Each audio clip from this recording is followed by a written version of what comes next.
Boa noite, boas-vindas a mais um Torta de Climão, ao vivo aqui por todas as redes sociais do Partido Verde, no Instagram, no YouTube, no Facebook e talvez para você que esteja vendo aí no YouTube o episódio gravado ou mesmo no Spotify, outro programa de reprodução de podcast. Lembre-se, você que está aqui agora assistindo gravado, dê um like, né, compartilhe, siga nossos canais, nossas redes, se inscreva no canal para que sempre que aconteça um programa novo, você fique por dentro e ajude a gente para que essa conversa e outras que ainda fazer nesse espaço possam chegar em cada vez mais pessoas. Primeiro tem que começar agradecendo, como sempre, toda a nossa rede, né, do Partido Verde aqui nas redes sociais, que nos ajudam muito com conteúdo, com material e também na divulgação, né? Porque esse é um espaço para que mais pessoas possamos aprender juntas e juntos sobre os temas que debatemos aqui. Então, quero agradecer, então, a Fundação Verde Ebert Daniel, a Juventude do Partido Verde, o PV Diversidade, o PV Mulher e o Afro Verdes.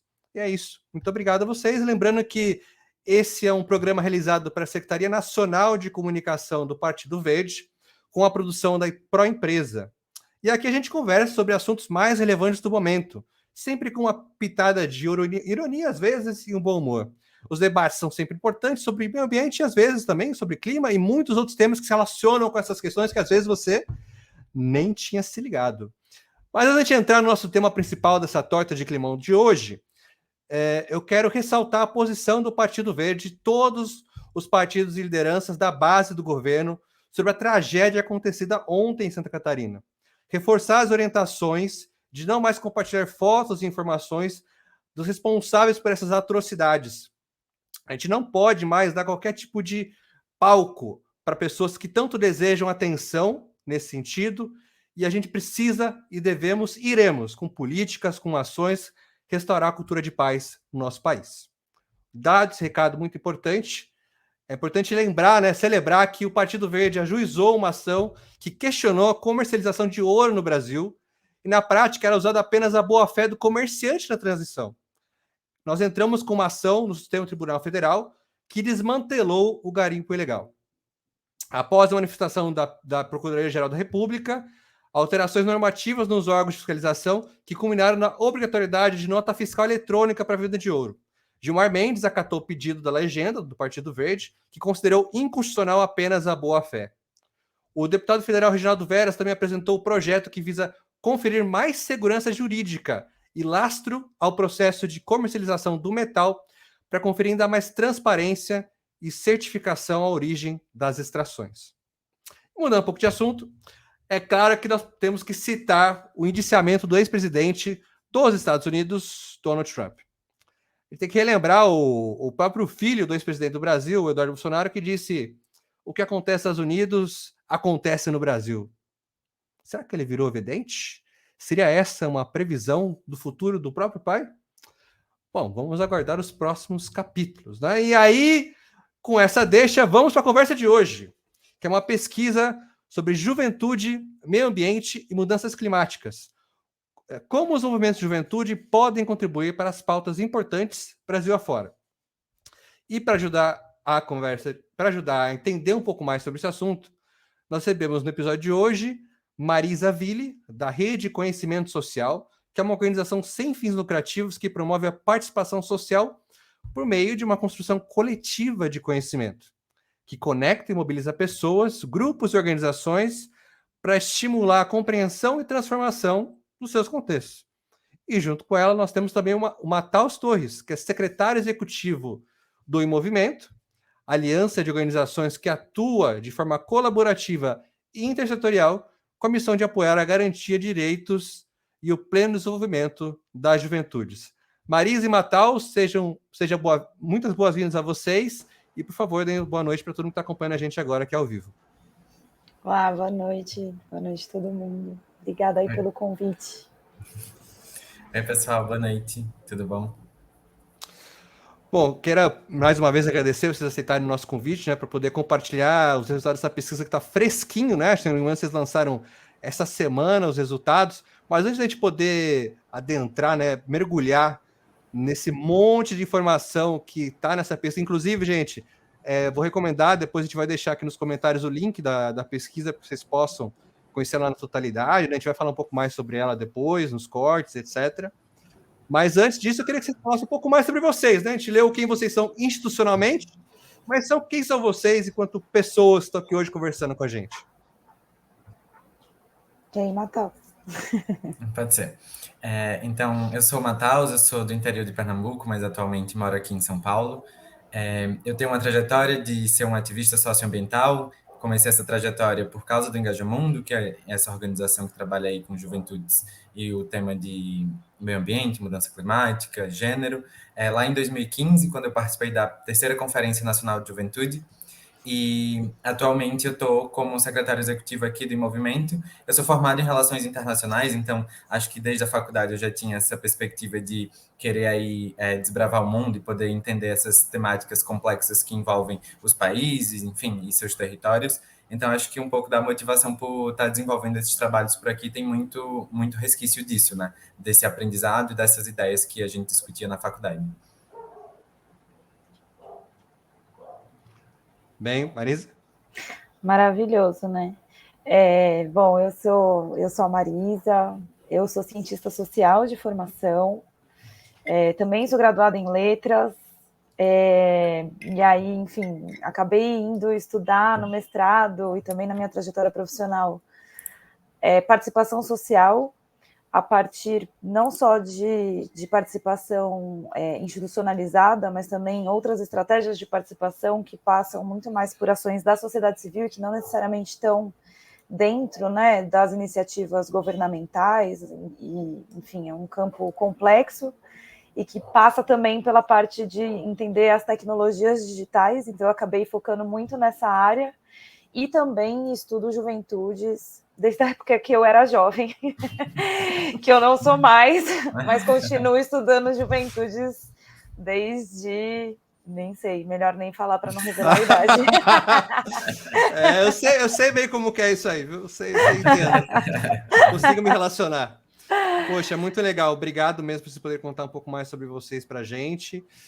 E aí, vocês já falaram um pouco, né, da trajetória de vocês com esse tema de juventudes, né? Enfim, que traz vocês até hoje, até esse momento, né, dessa pesquisa. E aí, entrando, né? Antes da gente começar, pessoal que está acompanhando agora, assistindo a gente, a qualquer momento, né, vocês podem comentar, fazer suas considerações, perguntas, relatos, né? Não precisa ser só pergunta, né? Que pode ser uma conversa também. Aí tanto no Instagram, no YouTube, no Facebook. Conforme a gente for falando um pouco sobre os dados, você pode reagir também da sua perspectiva, né? Do seu entendimento, né? Da onde você está aí acompanhando a gente. E eu queria começar, né? Já que vamos começar do maior e depois a gente vai afulinando, né? Nos vários temas. No relatório de recomendações de vocês colocam que 98%, né, dos jovens consideram esse um tema, meio ambiente, um tema muito importante, né? Concorda com um tema importante. Aí no relatório dos dados mesmo, vocês colocam que aí separam por bioma, né, por regiões, alguns temas que vocês pediram então para as pessoas priorizarem, né? Acredito que foi isso. Vocês podem explicar melhor a metodologia depois. Mas aí nessa parte de priorização, meio ambiente e acho que clima, né? Meio ambiente, clima e mais alguma coisa? Meio ambiente e clima. Meio ambiente, clima e defesa dos animais, né? Isso, meio ambiente, clima e dos animais fica em terceiro no ranking geral. Para alguns biomas é em primeiro. Aí eu queria que vocês pudessem comentar um pouco, a partir disso começar a comentar sobre essas diferenças, essas correlações, o que vocês entenderam a partir desses dados. Posso começar, Matheus? Você complementa. A pesquisa toda mostra que, na verdade, as juventudes estão muito engajadas e consideram muito importante a pauta ambiental em diferentes tipos, né, de visões sobre a pauta ambiental. Então, quando 98% falam que concordam que meio ambiente é um assunto de todos, isso mostra para a gente que as juventudes estão entendendo que esse, além de ser um tema importante, é um assunto que toda a população, independente de recortes, né, etários ou de posicionamentos, etc., devem também se engajar com essa temática. E quando a gente vê, né, pergunta para os jovens, né, qual que é o assunto que mais interessa a eles pessoalmente, a gente vê que está entre os 3 temas que estão mais elencados, assim, né, como prioritários entre jovens, com que eles têm mais interesse pessoal. Mas isso não significa, por estar entre os 3 mais, né, por que não é o primeiro? Porque, na verdade, quando a gente olha para os dados, a gente levou um monte, né, de dados, um monte de opções, né, para os jovens escolherem quais eram aquelas que achavam mais interessantes. E é difícil concorrer com aquelas pautas tradicionais, né, de educação, saúde e geração de trabalho e renda, né, enfim, economia, que geralmente são os temas que qualquer brasileiro de qualquer faixa de idade acaba colocando como os principais, né? Historicamente, no nosso país, qualquer pesquisa acaba levantando isso. E aparecer entre os 3 mais, quase empatado, né, com a qualidade da educação, quase empatado com saúde, quase empatado com geração de trabalho e renda, é algo que fala para a gente que, além das juventudes considerarem que esse é um dos assuntos mais interessantes e mais importantes, ele é tão importante quanto trabalhar a questão da educação, é tão importante quanto trabalhar a questão da saúde, da geração de trabalho, enfim. Então, na verdade, a gente vê como um dado muito positivo, né?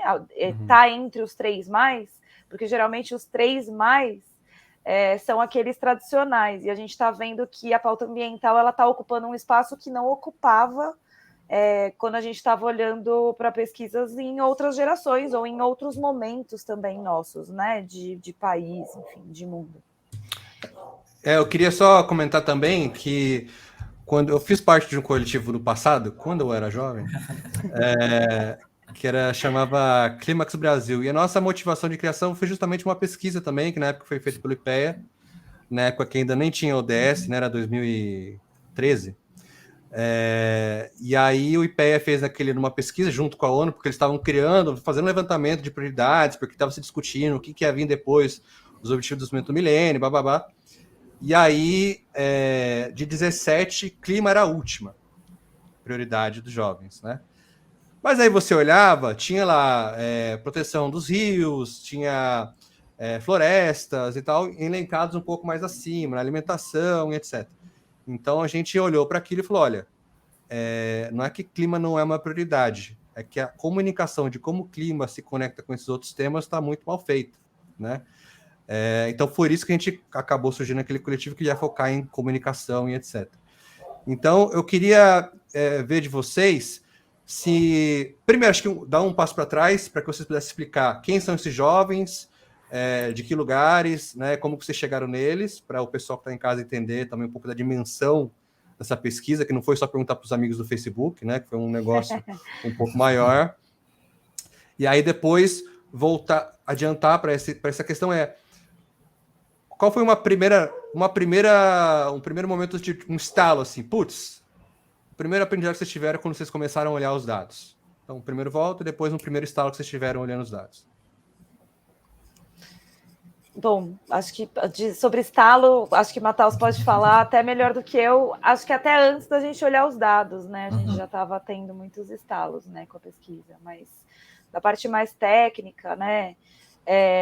Falando da metodologia como um todo, ao escolhermos fazer uma pesquisa sobre juventudes, meio ambiente e mudanças climáticas, digamos que eu, não jovem, como talvez única representante aí do grupo de pesquisadores, né? A gente meio que já partia do pressuposto de que essa é uma pesquisa que não pode falar sobre as juventudes sem ter as próprias juventudes como coautoras do processo. Então, as próprias organizações envolvidas, né, na construção desse estudo trazem a ideia das juventudes como protagonistas, né? E aí acho que Matheus pode até falar melhor do que eu sobre essa priorização na hora que a gente foi pensar a pesquisa, né? De trazer as juventudes para dentro, inclusive na governança, né? Então, em movimento é essa aliança, mas a gente traz também Engajamundo, Instituto AICA e o GT de Juventudes da uma concertação pela Amazônia, justamente para que a gente não tivesse jovens apenas como respondentes da pesquisa, mas também como quem está ali na construção de todo o processo. Aí, além disso, a gente trabalha com uma metodologia que a gente chama de perguntação, que é uma metodologia da Rede de Conhecimento Social, que constitui um grupo de jovens pesquisadores de diferentes lugares, né, de diferentes regiões, contextos, né, e também vivências, para que esse grupo de jovens pesquisadores seja também coautor de todas as etapas do processo, desde pensar nas perguntas norteadoras da pesquisa, até fazer todas as análises, pensar como fazer a divulgação desse material, os usos, as incidências, etc., né? Foram 12 jovens pesquisadores que a gente trouxe para opinarem ali desde o começo da pesquisa e trazerem também as perspectivas dos biomas para dentro, né, desse estudo, desde a sua concepção. E aí a gente fez essa abordagem quantitativa e qualitativa, né, fazendo uma mescla dessas duas abordagens, por entender que o número revela algumas coisas, que ajuda a gente a ter uma dimensão de abrangência, né, o quanto que esses fenômenos eles estão aí abrangendo a população, né, de forma maior e tudo mais, mas a etapa qualitativa para trazer alguns aprofundamentos sobre esses biomas e as realidades que as juventudes estão vivendo nesses diferentes contextos. Então, na etapa quantitativa, a gente ouviu 5.150 jovens, a partir de um painel de pesquisa, para ter uma amostra representativa da população jovem, sabendo das restrições que a gente tinha, né, ao fazer a escolha de fazer uma pesquisa online, mas mesmo assim com uma abrangência muito boa, né, de classes sociais, também de diferentes contextos. Então, tem jovens de regiões periféricas, de comunidades tradicionais, indígenas, quilombolas, etc., enfim, tem uma diversidade muito grande de jovens que respondem a essa pesquisa, e na etapa qualitativa a gente buscou, inclusive, fazer uma imersão mais profunda sobre esses perfis mais segmentados para poder trazer essas visões mais aprofundadas, né, no estudo. Aí, Matheus, se você quiser complementar, fica à vontade. Acho que pegando essa reflexão que o Frontelli traz justamente sobre o que é que tem de estalo, acho que um dos dados mais alarmantes que a gente tem dentro dessa perspectiva dos achados, das evidências aqui pela Juma, né, porque essa pesquisa sobre juventude, meio ambiente e mudança climática, é de que mais de 30% dos jovens no Brasil não sabem em que bioma vivem. Isso foi uma das perguntas que a gente fez para poder, de fato, ter aí um termômetro sobre como a juventude se percebiam nesse espaço, e a gente entendeu que isso, por si só, já nos dava uma perspectiva de o que isso quer dizer, né? O que esse dado de mais de 30% dos jovens que responderam a essa pesquisa, que, enfim, a gente fez o aprofundamento temático a partir dos grupos de discussão, não saberem em que bioma vivem, isso implica diretamente sobre como essas pessoas percebem o território em que elas habitam, implica diretamente sobre como essas pessoas transitam nesse território e também se percebem como agente de transformação ou não nesses lugares. Então, acho que esse insight sobre, nossa, mais de 30% desses jovens não sabem em que bioma vive, isso implica também sobre quais são essas perguntas que esses jovens se fazem sobre quais caminhos seguir, qual a educação que eu quero ter, qual as oportunidades de trabalho que eu posso acessar, como a saúde deve ser pautada e colocada como uma política pública aqui para o meu território. Então, acho que isso foi um dos primeiros insights, né, Marisa, que a gente tem quando a gente olha para os dados, e a gente entende ele também como um grande alarme mesmo, para, tipo, para a gente tanto desenvolver uma perspectiva de recomendações que possa garantir que essas juventudes acessem informações e notícias, enfim, e conhecimento de qualidade para se entender como parte desse território, parte desse bioma, e habitar esse ecossistema, né, enquanto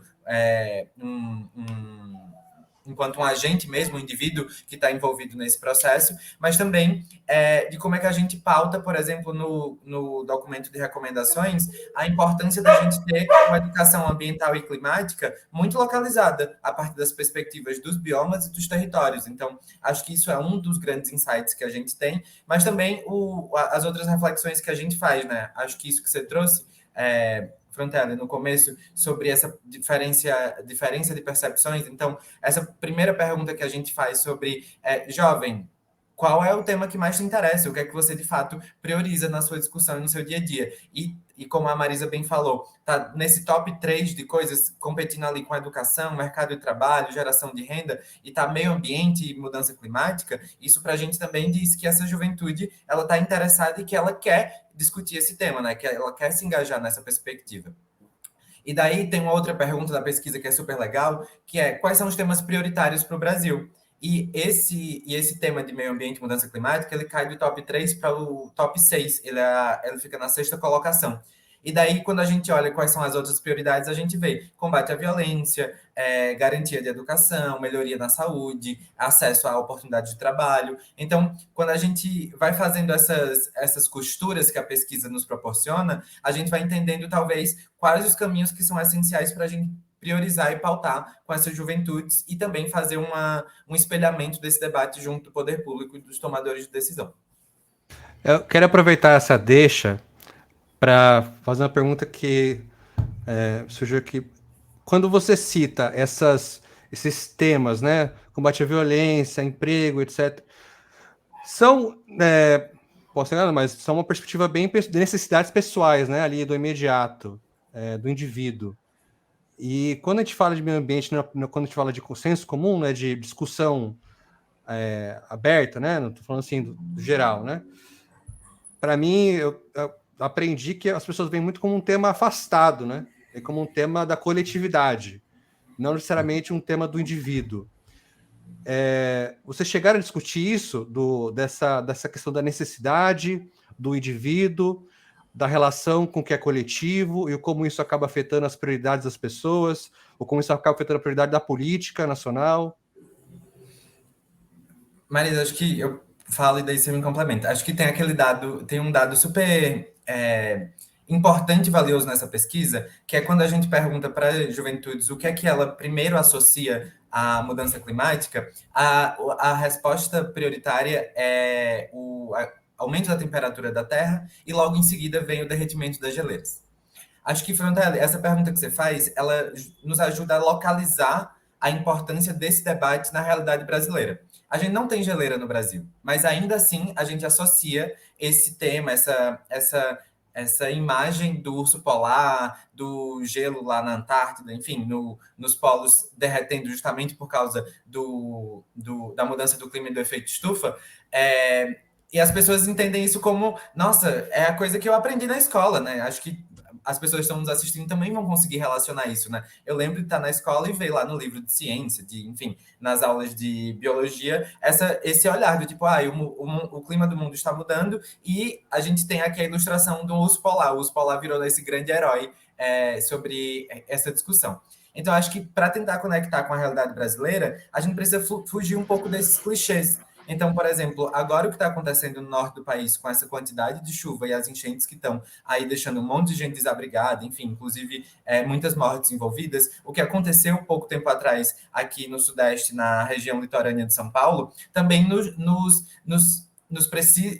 esses efeitos e esses eventos climáticos extremos, eles precisam servir como alerta para a gente, principalmente que está vivendo no Brasil, de que como a gente sente a mudança climática é muito diferente do que é colocado a partir de um conhecimento eurocêntrico, a partir de um conhecimento do norte global. Enfim, acho que, de novo, ressalta a importância da gente escutar principalmente quem está vivendo essas mudanças e esses efeitos na pele diariamente. Então, são as populações quilombolas, indígenas, ribeirinhas, são as populações que estão nas favelas e periferias urbanas. A gente precisa, de novo, reforçar a importância de escutar e de fortalecer não só a escuta, mas também a ação sobre esses territórios e como essas pessoas podem e devem ser assistidas pelo Estado brasileiro em relação a como elas percebem, como também isso precisa ser novamente territorializado, né? A gente não pode falar simplesmente da mudança climática a partir do derretimento da geleira. A gente precisa falar sobre a seca que a gente vivenciou no Brasil recentemente. A gente precisa falar, por exemplo, do ano de 2021, se eu não me engano, São Paulo tem a temperatura mais baixa no inverno na sua história, então acho que a gente chegou a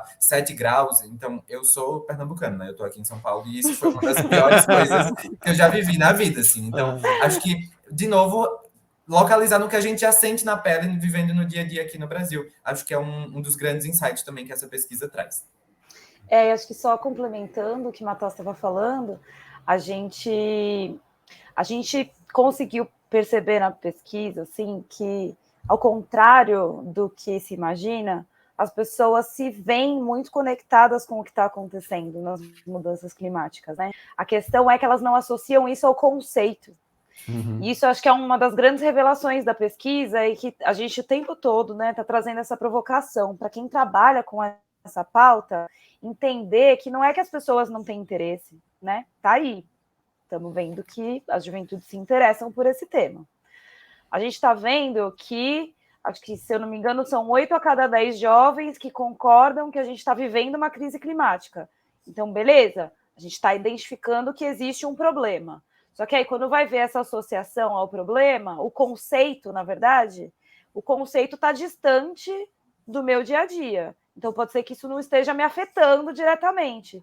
Só que quando a gente pergunta sobre efeitos que estão sendo percebidos na prática, né, no dia a dia, a gente pergunta, né, e 7 a cada 8, não, 7 a cada 10 jovens falam que estão percebendo mudanças bruscas de temperatura numa frequência maior do que nos últimos 5 anos, estão percebendo a conta de energia mais cara, estão percebendo aumento de doenças respiratórias, estão percebendo piora na qualidade da saúde mental e várias outras questões que os jovens associam às condições climáticas e às condições ambientais que estão em volta deles.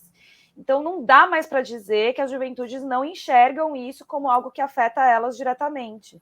Porque a gente está falando de mexer no bolso, que é uma coisa que vários jovens estão dizendo que está mexendo no bolso, está mexendo na alimentação, está mexendo em várias coisas, né, que afetam o dia a dia dessas juventudes e estão associando isso diretamente e trazendo isso como uma das prioridades, assim.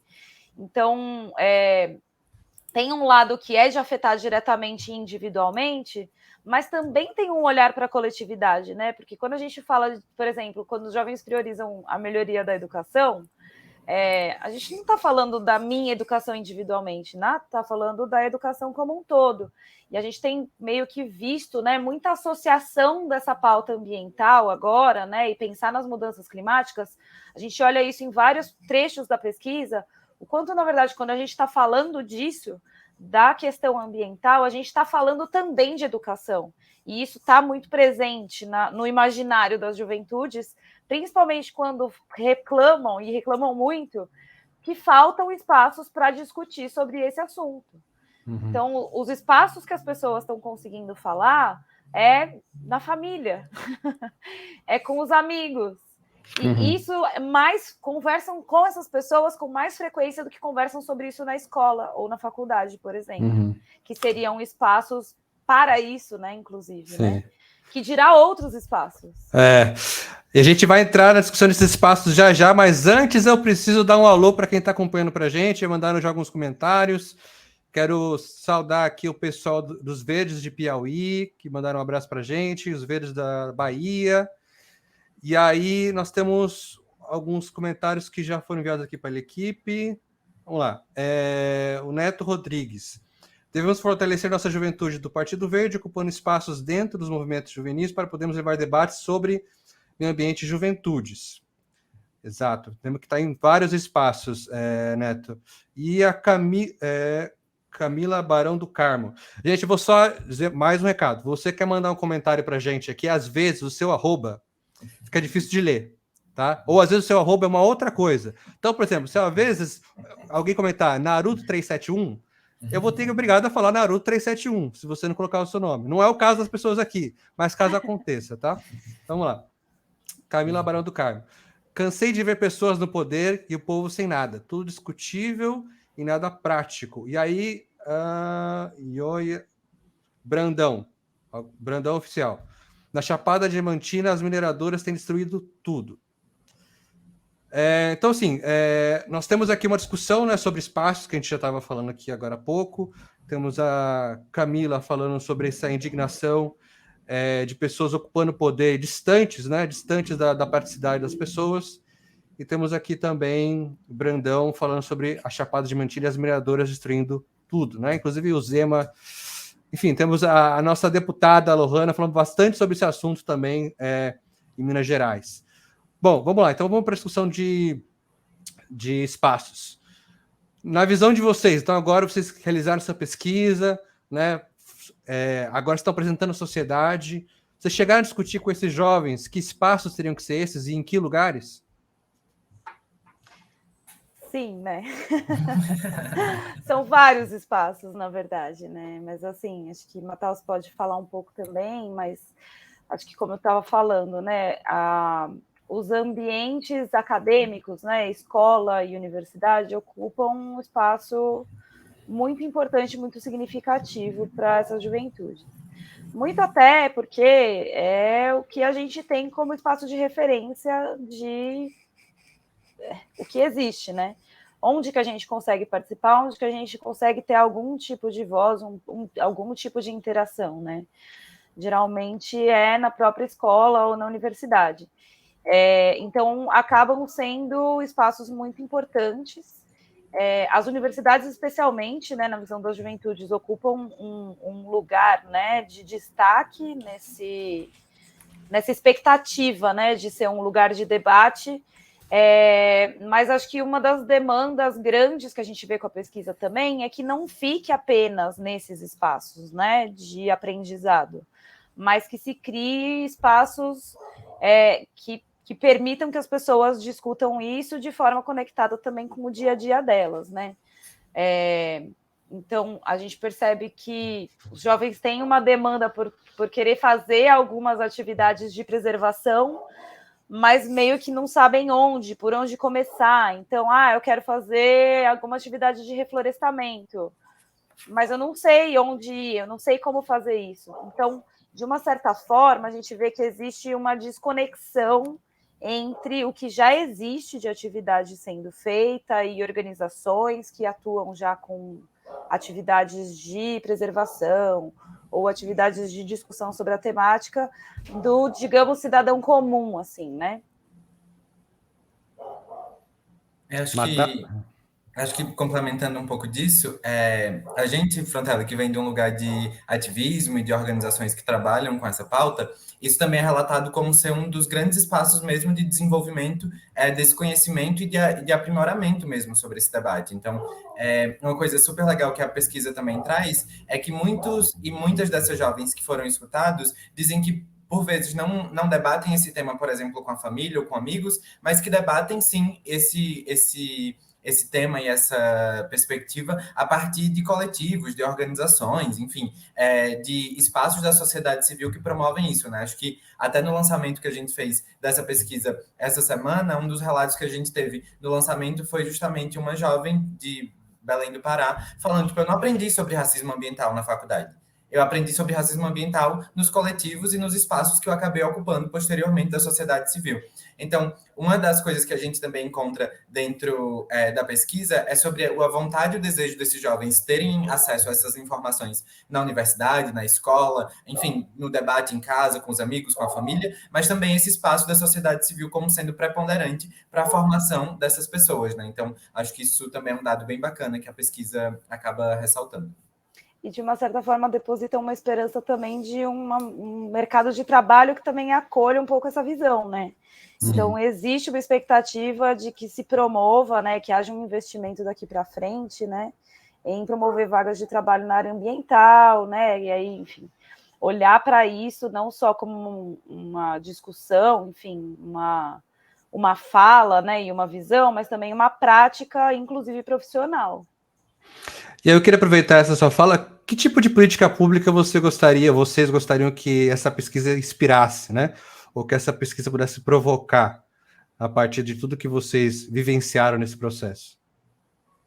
Acho que, pensando bem brevemente, assim, um pouco também baseado do que a gente encontra na pesquisa, acho que tem 3 áreas muito importantes. Uma primeira, falando sobre participação social e controle social, sobre a discussão de mudança climática e meio ambiente no Brasil, é de fato envolver as juventudes e quaisquer públicos que queiram discutir isso num processo de governança ambiental e climática no Brasil. Então, a gente teve até, Marisa, na participação lá no evento, um grupo de jovens que está puxando um conselho de juventude sobre mudança climática para ser pautado na instância federal, né? De fato ter um espaço de escuta, participação e desenvolvimento de política a partir desse lugar. Então, diria que participação social precisa ser novamente reforçada, estruturada e garantir que a participação ela não fique só no papel. Então, a gente gera um relatório e isso, beleza, estamos escutando vocês. Lindo. E não Mas foi necessariamente... para a gaveta. Exato, e não necessariamente... Tira a fotinho segurando, né, com vocês, e é isso aí. É ótimo, isso acontece bastante, né? Acho que uma segunda área, que é de educação, justamente fortalecendo a perspectiva de educação ambiental e climática, incluindo esse debate dentro da base comum curricular, base nacional comum curricular, BNCC.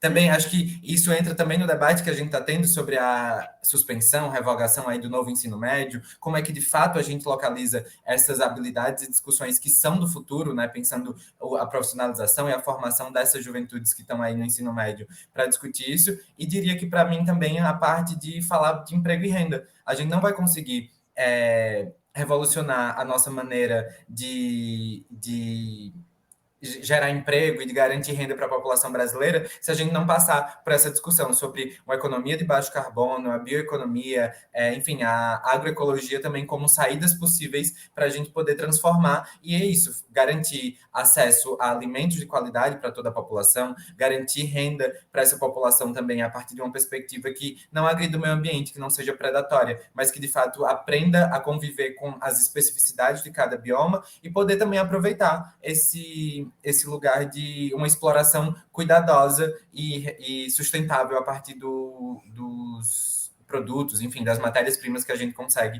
retirar desses territórios, né? É isso, perfeito. Só um complemento bem breve é que, enfim, a gente vê como uma das demandas também o investimento em ciência, pesquisa e tecnologia que tenha esse olhar, né, para tentar encontrar essas soluções e, enfim, dialogar com essas políticas que Matheus estava comentando, assim. Então, também não é um olhar assim, joga fora tudo que aprendemos, não, mas olha, vamos investir também num olhar cuidadoso, científico, de pesquisa, de conseguir entender melhor como desenvolver essas novas formas de estar no mundo e também resgatar saberes ancestrais, assim, né? Eu acho que tem uma visão que é muito interessante, né, que traz a pesquisa, é que existe uma valorização muito grande do trabalho que os povos tradicionais já vêm fazendo de preservação, quase como uma referência de como a gente pode trabalhar, né, nesse tipo de prevenção de desastres maiores e também da preservação do que a gente ainda tem de pé. E aí acho que talvez só deixar uma provocação aqui, que não é exatamente uma política pública específica, mas a gente vê que na pesquisa existe revelado ali uma vontade das juventudes de poder votar em candidatos que defendem a pauta ambiental ou a pauta climática. Sim. Enfim, são 44% dos jovens, né, que dizem que querem votar e que votam, né, em candidatos que defendem isso. Só que a gente também mapeia que existe uma falta, né, de candidatos que estão engajados com essas temáticas. Então, é importante para as juventudes, elas vêm em conexão com o seu dia a dia, querem votar em pessoas que defendem essa pauta, que levam isso, né, a sério, mas não estão encontrando também essas pessoas do lado de lá, né? Então, acho que deixar essa provocação aqui também sobre não pensar só na política, mas também pensar em formação de lideranças, né? Pessoas que, de fato, insiram isso como prioridade nos seus planos de governo e nas suas atuações aí, tanto no executivo quanto no legislativo. Exatamente, é uma coisa que a gente tem discutido bastante, né? Inclusive, partidários dos diretórios aí, saiu a revista Pensar Verde desse mês, fala muito sobre isso, sobre a renovação do partido, sobre o quanto esse partido tá velho, tá lá, tá escrito, pode ir lá. A gente tá chegando quase no final, só tem mais alguns comentários. W. Biraci falou que tá com um projeto lá, não sei aonde, né? Biraci, fala de onde você é depois. De plantio de árvores e outras plantas frutíferas, né? Como política lá na sua cidade. A Raíssa traz aqui uma grande conclamação que a gente precisa de mais jovens em posições de gestão. que ela traz essa constatação, ela trabalha, é do Partido Verde também, trabalha muito com as lideranças, e ela vê que não somos tomadores de decisão e tampouco somos ouvidos com propriedade, né? Então, fica também essa puxada aí, né, para essa provocação. Opa. Deixar o pessoal embora ali. Aí, tudo bem, se não é culpa sua. Aí, então, sim, realmente essa questão, tanto de formação, né, quanto de conexão. Inclusive, aqui no partido, eu fui candidato, né? E na época que eu fui candidato, tinha muita gente, eu vi muita gente que era candidato por partido, que se dizia, que escolhia o partido por ser um partido verde, mas que de verde não tinha nada, né? Só escolhia o partido porque é um partido que aparentemente é amigável, né? Não tem nenhum grande escândalo de corrupção e etc, né? Então, eu, enquanto pessoa do partido, vi muito isso acontecendo. Então, aproveito que esse é um espaço ao vivo para também deixar essa minha indignação. Bom, gente, a gente tá... Tem mais algum comentário, pessoal da equipe? Eu acho que não. Se não tiver, queria deixar aqui para vocês darem uma última coisa que eu acho que não pode faltar, de relevante a gente saber da pesquisa, que é vocês fazerem a consideração final de vocês, algum convite, deixar alguma rede social que vocês acham importante que a gente siga, acompanhe, para continuar esse debate em outro espaço. Vai, Matheus.